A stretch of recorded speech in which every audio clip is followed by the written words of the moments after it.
જી, હું આવ્યો તો બધાને મળવા માટે, નીરજભાઈ વાત કરવા માટે કે આગળ શું કરવું આપણે, સરકારની શું ઈચ્છા છે, સરકાર શું વાત થાય છે મને તો ખ્યાલ નથી, પણ નીરજભાઈ પાસે જાણવા મળ્યું મને કે સરકાર પોઝિટિવ છે થોડી આમાં, અને આવકાર આપ્યો સરકાર કે આવો એટલે ચર્ચા થાય. પણ ખેડૂતોને એવું કહેવું છે કે જે આપણે 5 જણા ભેગા થઈને બધાએ ખેડૂત સાંભળે એમ તમે આગુબા બોલો, એટલે હું ખેડૂત સાંભળે એમ બોલું છું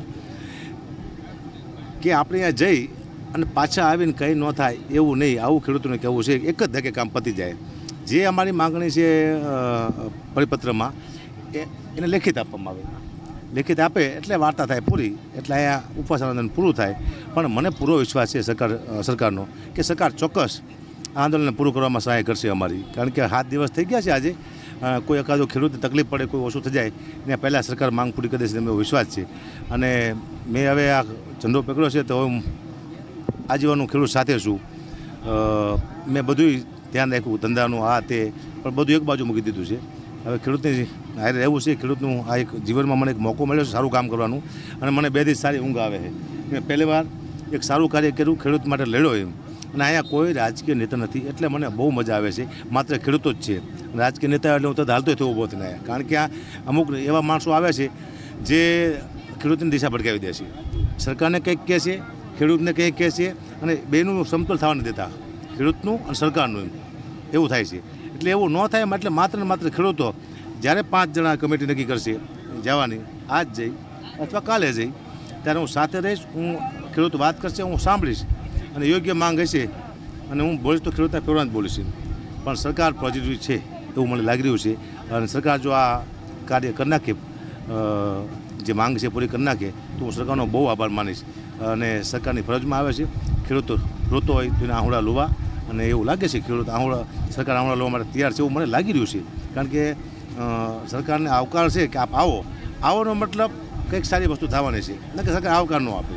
તો હવે આવકાર આપ્યો તો આપણે જવું તો પડશે, જઈને ત્યાં ખબર નહીં પડે, પણ જાયશું છેલ્લે પહેલી વાર એવું ખેડૂતોને કહેવું છે કે જ્યાં પછી પૂર્ણ થઈ જાય એમ. એટલે સરકારે આવકાર આપ્યો છે તો ધન્યવાદ માનું છું, અને અમારી જે માંગ છે ખેડૂતોની એ પૂરી થાય. કારણ કે 7 દિવસથી નીરજભાઈ, આ બે નીરજભાઈ, અમૃતા સાહેબ, આ બધાય ઘણા સાધુ હોત છે, આ બધાય જ્યારે ઉપવાસ સાથે બેઠા છે, એમાં કોઈને કંઈ તકલીફ ન પડે. ડૉક્ટરી પણ રોજ થાય છે, પણ ધીમે ધીમે અશક્તિ તો આવવાની જ છે બધામાં. હાવ અશક્તિ ન આવી જાય એ પહેલાં કંઈક શક્તિ સરકાર આપે આંદોલન પૂર્ણ કરવાની, અને માંગુ પૂરી કરે એવી સરકારને વિનંતી. જય હિન્દ. તમારી ટીમ સાથે તમે ત્યાં જવાનો છો? જી બિલકુલ. હા, જો માંગણી નહીં સંતોષે તો તમે શું કરો? તો પછી કીધું છે સરકારે કે તમારી માંગ પૂરી કરવા તૈયાર છીએ અમે, તો પછી હું ખેડૂત સાથે ઊભો છે, મારે અહીંયા બેવું પડશે, પછી તરત ખેડૂત હારે જ બેવું પડશે. હું જઉં છું તો માંગ પૂરી થાય છે જ તેને, કારણ કે આટલો મોટો અવાજ ઉઠ્યો છે, ખેડૂતને આટલો બધો વિશ્વાસ છે મારી માથે કે અક્કાભાઈ અવાજ ઉઠાવ્યો છે, અને ખેડૂતે મને ઘણો બધો સપોર્ટ કર્યો છે. મને એમ થયું કે જીવનમાં આટલો બધો પ્રેમ મને મળ્યો હતો, ખેડૂતે પ્રેમ આપ્યો છે, તો હવે મારે એની સાથે મારે ઊભું રહેવું પડે.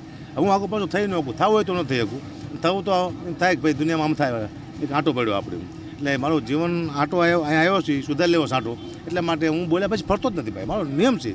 બોલ્યા પછી શબ્દ માને જ પડતા નથી. મારે કંઈ પૈસા જોતા નથી, મારે રાજકીયમાં પહોંચ જોતી, મારે જોઈએ છે માત્ર ખેડૂતનું હિત, ખેડૂતની માંગ પૂરી કરે, આ ઈચ્છા છે બસ.